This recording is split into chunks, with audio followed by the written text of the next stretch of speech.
থাক কি পর।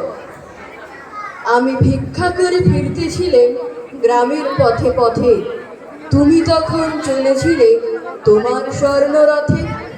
অপূর্ব এক স্বপ্ন সম লাগতেছিল চোখে মম।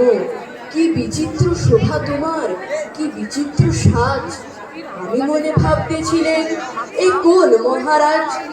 আজ শুভক্ষণে রাত পোহালো, ভেবেছিলেন তবে আজ আমার দ্বারে দ্বারে ফিরতে নাহি হবে। বাহির হতে নাহি হতে কাহার দেখা পেলাম পথে, চলিতে রথ ধন ধান্য ছড়াবে দুই ধারে। মুঠা মুঠা কুড়িয়ে নেব নেব ভারে ভারে। দেখি সহসা রথ থেমে গেল আমার কাছে এসে, আমার মুখ পানে চেয়ে নামলে তুমি হেসে।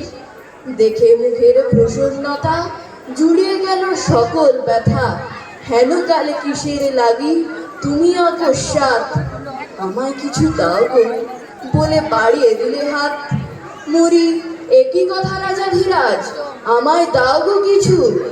শুনে ক্ষণকালের তরে রইল মাথা নিচু। তোমার কি বা অভাব আছে ভিখারি ভিক্ষুকের কাছে, এ কেবল কৌতুকের বশে আমায় প্রবঞ্চনা।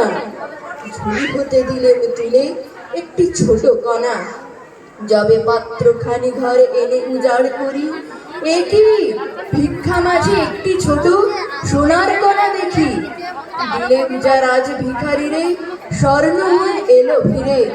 তখন কাঁদি চোখের জলে দুটি নয়ন ভরে, তোমায় কেন দিইনি আমার সকল শূন্য করে। নমস্কার।